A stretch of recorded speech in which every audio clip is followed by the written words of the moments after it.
Alors de ce point de vue-là, je voulais vous en parler pour vous dire que promesse avait été faite, notamment à nos amis de Tréguidel, de résoudre le problème des odeurs liées au problème du compostage.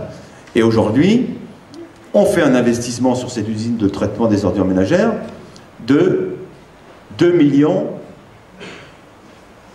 d'euros, uniquement pour traiter le problème des odeurs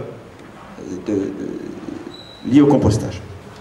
À ces 2 millions d'euros, on va rajouter 3 400 000 euros, si l'État nous donne évidemment son feu vert, pour tenter de régler une partie du traitement des algues vertes que malheureusement nous avons sur nos plages l'été. 3 400 000 euros. Alors l'État nous soutient dans cette affaire. Évidemment, c'est une question que vous connaissez tous, mais c'est une question majeure et qui démontre, s'il en était besoin, que on peut traiter la pollution de manière curative. Et quand on voit les chiffres que ça représente aujourd'hui, on a de grandes questions à se poser sur le préventif et sur le retour à la qualité de l'eau dans nos rivières. Mais si je vous dis ça, c'est que aujourd'hui, on va faire ces investissements très lourds, en solidarité aussi avec nos communes littorales, qui malheureusement ne savent pas comment régler le problème, en solidarité avec les communes littorales, mais aussi en solidarité avec l'État. Et je tiens à le préciser, monsieur le sous-préfet, hein, qu'on le fait aussi parce qu'on considère que le tourisme est un acteur économique incontournable de notre développement et qu'aujourd'hui, on ne peut pas laisser dire ou laisser penser que nos plages seraient infréquentables, parce que si on ne traite pas les algues vertes, on ne les ramasse pas, et si on ne les ramasse pas, on ferme tout simplement les plages à la population. Donc imaginez un instant le désastre économique pour nos amis touristes s'ils apprenaient que les plages costarmoricaines devaient être tout simplement fermées. On a redit crise économique, crise sociale, mais Copenhague est là pour nous rappeler que de toute façon on ne fera plus jamais les choses de la même façon que ce qu'on les a construits depuis des années. Et que la question environnementale est aujourd'hui une question majeure et au cœur du développement économique et social de notre territoire. Donc la question environnementale, on la traite aussi sur la question de l'eau. Et là, François, qui gère cette question, sait bien que les enjeux sont considérables. On est aujourd'hui quand même sur le point d'investir 1 million d'euros, hein, tout simplement à cause de la fermeture de la prise d'eau de Troguaziou, prise d'eau de Troguaziou sur le Lef, qui ne respecte pas les normes de qualité d'eau brute pour un prélèvement pour la population humaine. Et donc on va faire un investissement de 1 million d'euros pour faire une nouvelle station de pompage sur la commune de Pléguien. Et cette station de pompage, qui va produire 1000 m3 jour, va venir suppléer le captage d'eau en rivière. Alors les travaux commenceront après l'enquête d'utilité publique qui aura lieu au printemps, qui concernera principalement la commune de Pléguien.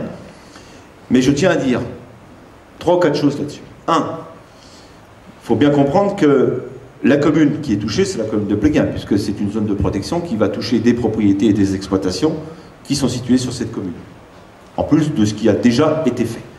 Donc je tiens ici à dire et à exprimer ma gratitude au conseil municipal de Pléguien d'avoir accepté de faire cette opération au profit de la communauté de communes de l'Enval-en-Plouha. Mon cher Roland, je souhaite que tu le dises officiellement au conseil municipal et à la population, car c'est un vrai geste de solidarité envers les autres.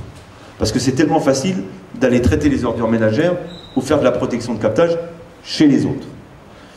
La deuxième chose que je voudrais dire, c'est qu'il est hors de question de penser que, parce qu'on va fermer la prise d'eau sur Troguaziou, on va abandonner le Lef.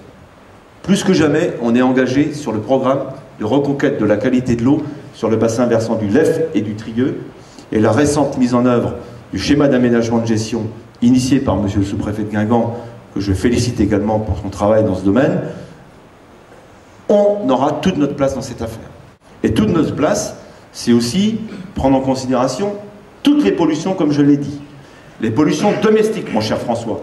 Et de ce point de vue-là, tu as une compétence aussi qui s'occupe autour de l'assainissement non collectif. 4500 maisons sur la communauté de communes en assainissement non collectif. 2000 qui ne sont pas aux normes. Mon cher François, on peut reprocher tout ce qu'on voudra aux agriculteurs, mais nous, particuliers, il va falloir aussi qu'on s'y attache. Donc 2010, mon cher François, les consignes sont données. Autour du SPANC, c'est continuer les diagnostics, bien évidemment, proposer une station de traitement de dépotage des boues issus des assainissements individuels, mettre en place ou tenter d'organiser au moins un système de vidange pour les particuliers, de manière à ce qu'on rentre dans des cycles, voilà. Donc c'est pas le tout de créer des assainissements individuels, il va falloir les entretenir, il va falloir les vidanger, et pour les vidanger, il va falloir les mettre dans une station qu'il va falloir créer. Et donc ça aussi, il faudra qu'on trouve un site sur la communauté de communes qui permette de régler cette pollution qui occasionne évidemment des pollutions bactériologiques et autres. Alors, sur la question de l'agriculture, on est à un tournant, mais je ne peux pas ne pas dire un mot là-dessus. Ce qui est quand même paradoxal ici, en Bretagne, c'est qu'on nous a dit qu'il fallait produire de plus en plus. Et c'est ce qu'on a demandé aux agriculteurs. Et c'est ce qu'ils ont fait. Dans des conditions sanitaires, d'ailleurs, de plus en plus excellentes, par rapport à la qualité des produits réalisés. On leur a demandé de produire, ils ont produit. De plus en plus d'exploitations disparaissent. De moins en moins d'agriculteurs s'installent. On voit bien que notre monde rural est complètement bouleversé par ces mutations. Comment se fait-il que les revenus des agriculteurs bretons, qui est la première région de production agricole en France, et peut-être en Europe, comment se fait-il que les revenus des agriculteurs bretons sont les plus bas de France? Il va falloir que l'on m'explique. Et je pense qu'on est à un tournant. Et le produire plus, et produire encore plus, je crois qu'il faut vraiment se poser des questions là-dessus. Et je pense qu'on arrivera à régler le problème de l'eau en Bretagne que si on est capable de réorienter aussi notre agriculture en direction des questions environnementales. On peut avoir les plus belles falaises de Plouha, on peut avoir le plus beau littoral protégé de Bretagne. Si on a des algues vertes sur nos plages, ça sera invendable du point de vue touristique. On est face à un tournant. En Bretagne, c'est 200 sites qui sont touchés par la problématique des algues vertes. On ne peut plus se voiler la face.